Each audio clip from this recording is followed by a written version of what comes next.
Hola, bienvenidos a Acción Urbana. Esta semana vamos a abordar un tema que es de interés para todos y todas en la ciudad de Buenos Aires, el tema de la vivienda digna y el acceso a la vivienda. ¿Por qué si en la ciudad de Buenos Aires cada vez hay más construcciones, torres, se demuelen edificios históricos para hacer supuestamente más viviendas? Cada vez hay menos personas que pueden tener acceso a una vivienda digna. ¿Por qué no se ha avanzado en la urbanización de las villas, si bien ha habido año tras año presupuestos asignados para tal efecto? ¿Por qué no se regula de alguna manera con un impuesto a los inmuebles ociosos para que se pongan en alquiler los inmuebles que a veces están fuera del mercado? ¿Por qué si se construyeron tantas torres y edificios, las personas no pueden acceder a planes de crédito que hagan que cualquier trabajador o empleado con un sueldo razonable, en lugar de pagar un alquiler, pueda acceder a una vivienda digna?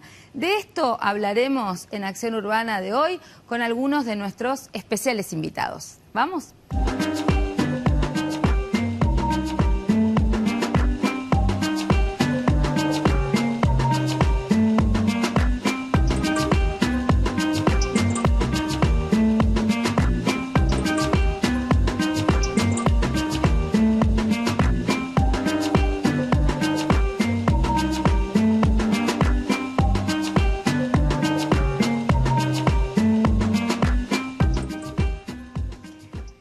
Bueno, y como les decía, vamos a hablar del acceso a la vivienda, de la falta de créditos, de la falta de urbanización de las villas, de por qué esta desregulación de los alquileres que están por las nubes y aumentan sin control.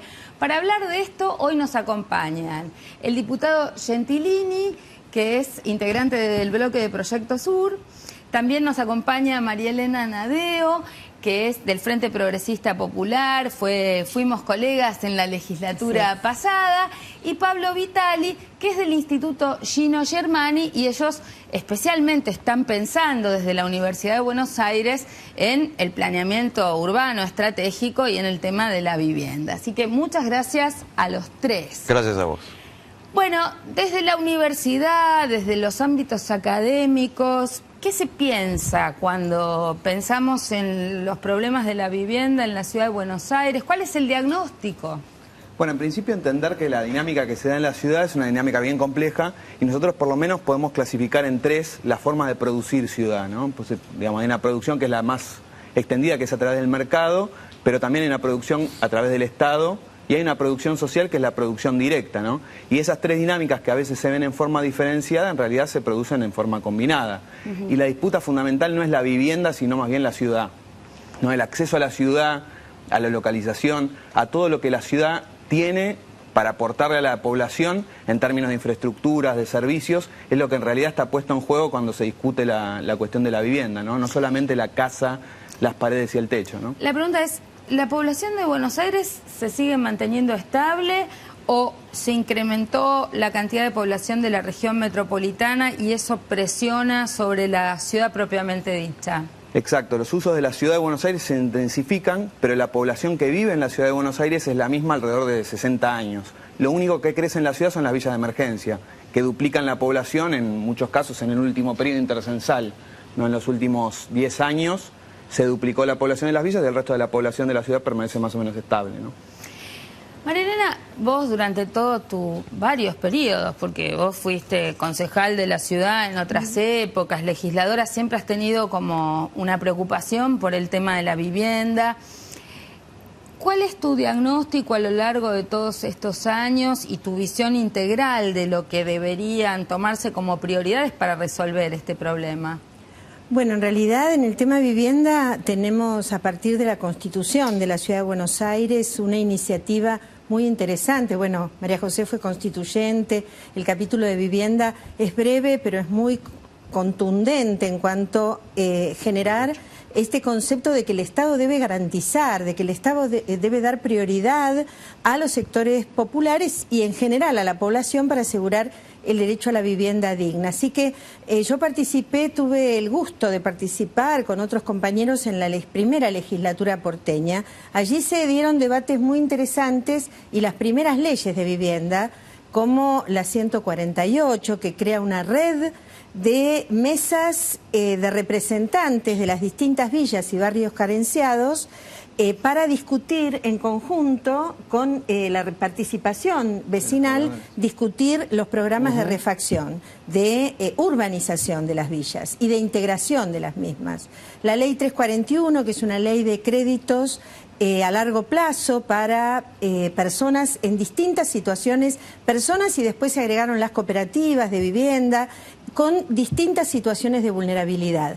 Bueno, y así podríamos seguir hablando de distintas leyes fundantes que empezaron a ser aplicadas por, fue en el gobierno de Aníbal Ibarra en los años 2001-2002, en el marco de una crisis económica que realmente impedía avanzar más profundamente por los recursos del Estado. No obstante, la impronta de esos años fue una impronta de mucha participación y de inicio de planes de vivienda interesantes. En el último, curiosamente, en un momento de mucha depresión económica, mi opinión es que en la medida en que hay más recuperación económica a partir del 2003 en adelante, y tenemos un gobierno en la ciudad de carácter neoconservador o neoliberal, el Estado retrocede y la ley del mercado y la reactivación económica genera que en la ciudad avance la brecha de desigualdad. Entonces, hay más reactivación,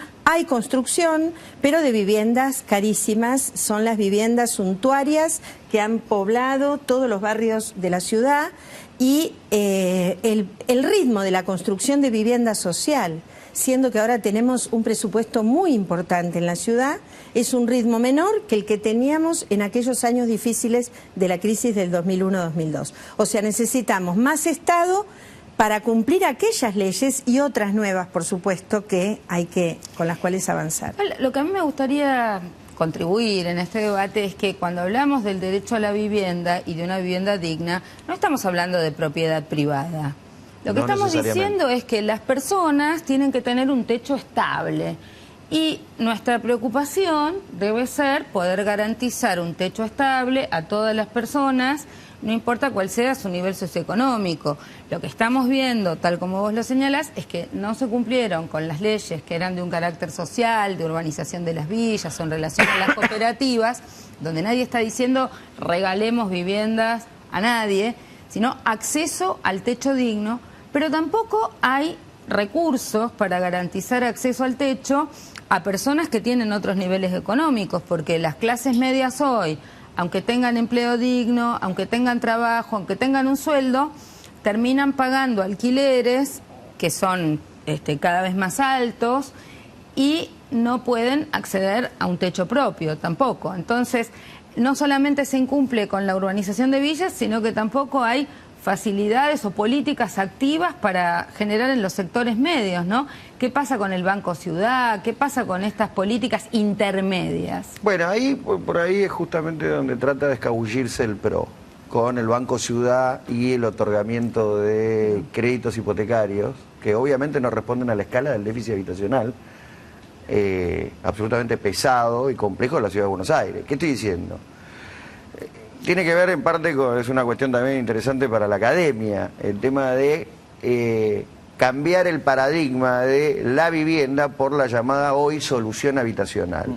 Como el PRO ha tomado ese atajo, supone que con el otorgamiento de algunos miles de créditos hipotecario con tasa discutible, porque ellos dicen que es una tasa baja, hay que discutir esto, pero no importa para no pero igual no es accesible para cualquiera. No, pero por eso te decía no que... No son créditos para cualquiera, ¿eh? No, ni hablar.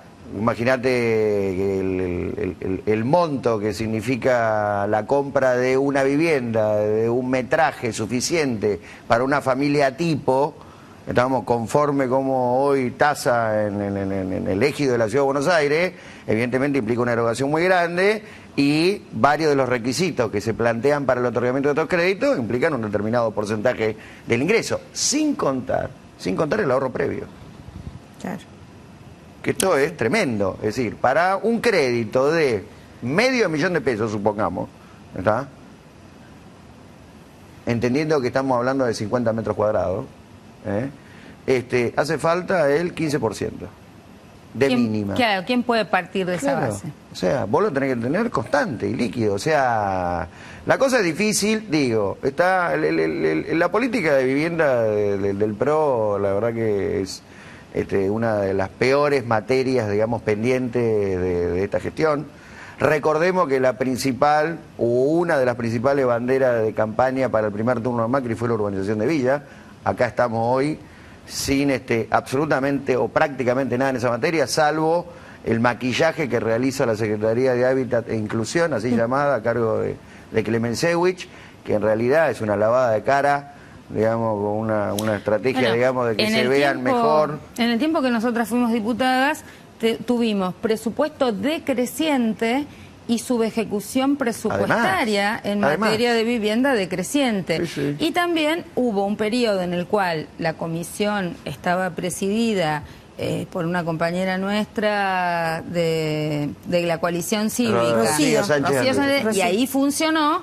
Y después dejó de funcionar en los segundos 2 años. Ahora estás vos presidiendo la comisión. Ahora estoy yo presidiendo la comisión. ¿Y cómo vamos a remontar este tratamos, para empezar, hemos descongelado la comisión, digamos. Esa comisión estaba congelada, no funcionaba. Sí. Nosotros la hemos descongelado. Ahora, descongelarla no es algo tan importante. El punto es, ¿qué es lo que vamos a poder concretar a través de la comisión? Más allá de que vos con la actividad podés visibilizar, al menos desde el punto de vista institucional, una determinada cantidad de problemáticas. Pero a mí la verdad no me conforma solamente la visibilización de alguna problemática en el nivel institucional de la legislatura, que sabemos que es microclimático, o sirve, digamos, para el plano del activismo, si queremos. Yo la verdad que tengo la intención de que se concreten cosas a través de la Comisión de Vivienda de la Legislatura. Es decir, que determinadas iniciativas de ley puedan ver la luz y se plasmen en implementación de políticas públicas efectivas. Tenemos un inicial problema para eso, que no es menor, que es que el PRO tiene mayoría en la comisión. Vos sabés bien de esto, Nadeo también. Tenemos 7 integrantes de la comisión que son del PRO y la oposición somos 6. ¿Estamos? Repartida para colmo y no exactamente lo mismo. Hay uno del FID, digamos, son 3 del Frente para la Victoria y 2 que seríamos del Interbloque UNEN, que tampoco somos exactamente lo mismo, porque una cosa es Vera y otra cosa soy yo. Así que la cosa se complica en ese sentido. Pero apuntamos a la generación, o al menos, la estrategia sería arribar a aquellos consensos que permitan, digamos, que determinadas iniciativas vinieran de donde vinieran, pero en la medida que sean beneficiosas para la gente, puedan ver la luz o se plasmen concretamente políticas públicas. Pero decididamente yo creo que podemos colaborar, podemos amplificar la información que nos cuentes, podemos empujar, pero hay que tratar de dar una vuelta de página en la ciudad de Buenos Aires y cambiar el paradigma. Me parece que, digamos, hay ya propuestas desde lo político, pero también desde lo académico. O sea, lo que hay que hacer en la ciudad de Buenos Aires para resolver el tema de la vivienda ya hace muchos años está dicho, ¿no? Totalmente. Está dicho y pensado, y digamos, y eso también es asombroso como en la academia algunas cuestiones son consenso y están poco extendidas socialmente. Digamos, hay una primera batalla que es cultural. Otra ¿no? cosa, que también tendríamos que hablar a veces de los académicos que en la academia dicen una cosa, pero después negocian en el mercado inmobiliario. Divorcio, bueno, ¿no? Exactamente eso en la Facultad de Arquitectura, los de sociales no tenemos la posibilidad de negociar en ningún lado, así que estamos condenados a la consecuencia, por lo menos con los sectores populares, con los consensos. ¿Cuáles son esos consensos para que todo el mundo tenga derecho a la ciudad? En principio van en estas coordenadas, digamos, no por casualidad la política de Macri es fundamentalmente errática, digamos, es una política que no es solamente... Macri asumió diciendo que iba a erradicar la Villa 31, donde yo trabajo hace 15 años, y a 2 años después estaban votando en pleno la ley de urbanización que no se aplica. Y eso también es interesante, observar la brecha entre normativa y lo que efectivamente pasa. La ley 148 es del 98 y tampoco se aplica. Entonces, esa brecha entre normativa y realidad es algo a observar, pero que tiene que ver fundamentalmente con este otro factor, que es que el problema del boom inmobiliario con viviendas ociosas que nadie ocupa es simétrico al problema de la sobrepoblación de villas. No son dos cosas diferenciadas. Y no por casualidad el tratamiento en general es diferenciado. No hay política de movilización de suelo ocioso, no hay política de créditos blandos y tampoco hay política de urbanización de villas. Y una es consecuencia, y una está vinculada a la otra, digamos, ¿no? Cuando no hay soluciones habitacionales para los sectores populares, el único lugar al que llegar es la villa crece. Cuando no hay respuestas a las problemáticas de fondo de la villa, también se van reproduciendo, por ejemplo, modalidades como el alquiler, ¿no? Y todas estas cuestiones tienen que ver con el uso del suelo y con cómo se moviliza el suelo ocioso fundamentalmente, que es el que hace que se encarezcan los precios inmobiliarios y en cadena generen problemas para toda la población trabajadora, ¿no? La movilización del suelo ocioso es esto, no puede haber un inmueble vacío en el centro de la ciudad de Buenos Aires que tiene el precio que tiene, no por el aporte del emprendedor inmobiliario, sino por todas las prestaciones que lo rodean, que son públicas y que son inversión pública. Esa apropiación privada individual de una ganancia que en realidad es una inversión pública, tiene que ser punida, no puede ser habilitada libremente, ¿no? Y en el alquiler funciona lo mismo, ¿no? Hay una especulación con todos esos beneficios que da la ciudad, que es apropiada individualmente y que tiene que tener algún tipo de regulación estatal, ¿no? Ese podría ser un punto de encuentro, por lo menos de todos los bloques de la oposición, porque hay distintas iniciativas. Con Aníbal presentamos un proyecto de regulación de alquileres que incluía, creo que el punto clave es el tema de un adicional impositivo a los inmuebles ociosos. Esto que vos señalás también, y vos también lo mencionabas. Sí, hay otro proyecto de Cabandier que nosotros también firmamos, de inmuebles ociosos. Y hay otros que se han presentado ahora también de otros bloques. Me parece que esa es una gran discusión. Nosotros, no es la única, por supuesto. No, claro, pero es uno de los temas que permitiría por lo menos visibilizar este problema. A mí me gustaría como que pasáramos revista de esos puntos que vos decís. O sea, estamos hablando, primero que se cumplan las leyes que vienen sancionadas y se están incumpliendo, que tienen que ver básicamente con temas de urbanización de villas. La mesa, la convocatoria, que se reúna la mesa de la ley 148, que es la mesa de representantes de las juntas. Y después tenés las específicas de las villas. Y después tenés algunas específicas, claro, como la de la 31. La de la 20. Bueno. Segundo, decíamos recién que tiene que haber algún tipo de impuesto a los inmuebles ociosos o algún tipo de gravamen adicional a los inmuebles ociosos para que sean puestos en alquiler. En tercer lugar, en el proyecto de ley que ustedes presentaron, además había otros temas dentro del tema de alquileres. Había temas vinculados a tener un registro, por ejemplo, de viviendas, un registro de viviendas ociosas, a mejorar el tema de la garantía. Por ejemplo, la mayoría de las familias humildes no pueden alquilar por que les falta la garantía propietaria. Exacto. El Banco Ciudad, porque la legislatura aprobó una norma, y el Banco Ciudad y un par de bancos más privados tienen garantías sociales. Pero es una garantía. Yo tuve que ir al Banco Ciudad hace poquito para ver si salía como... Les piden a su vez otra garantía. O sea, en el Banco de la Ciudad de Buenos Aires, a quien va a solicitar una garantía social para poder alquilar, les piden a su vez otra garantía. Y digamos que tienen que tener un ingreso familiar importante. Con lo cual tampoco tenemos, porque en realidad eso funciona como un seguro, no debería necesitarse. Así y además termina es habiendo empresas privadas que arman un sistema de seguros de caución y que les cobran carísimo a las personas que alquilan, porque como no podés entrar en el sistema del banco, terminás con una empresa privada donde tenés que aportar una cifra importantísima. Y el otro tema que señalaba Javier, la verdad que este 15% que se pide, el programa Primera Casa, que es este programa de créditos del Banco Ciudad, que era la joyita, digamos, del gobierno de Mauricio Macri, en realidad necesitaría eliminar ese contado que se pide, ese monto, el anticipo, y además poner un volumen mayor de créditos. Totalmente. Para, digamos, no me acuerdo ahora, pero en el primer año fueron unos 100 nada más. Pero y ellos están contabilizando 1000 en lo que va de todo el programa. Todo el programa. Que son 5 años. Es un problema histórico la respuesta estatal rezagada con respecto a la necesidad. Lo que pasa es que se intensifica cuando la especulación inmobiliaria hace que la brecha sea tan amplia. Habían prometido como 10.000 casas por año y terminaron haciendo en 7 años 1000. Pero, digamos, con las correcciones que plantea ella, evidentemente el otorgamiento de créditos es una de las líneas, digamos, que hacen a la política habitacional. Nunca jamás puede ser la única línea. Yo quiero traer un tema que también tiene que ver con lo que planteaba Nadeo al respecto de las leyes que se generaron en otro momento político de la ciudad de Buenos Aires. Por ejemplo, la 177, que fue de alguna manera rehabilitación de 8 barrios que estaban comprendidas en esa ley. Estamos hablando de los conjuntos urbanos de vivienda de interés social, es decir, aquellos complejos construidos por o a partir del Estado. Están en general, bolsa, Soldati, por ejemplo, que es claro, el ejemplo. pero no entró en esa Soldati, pero vale igual el ejemplo.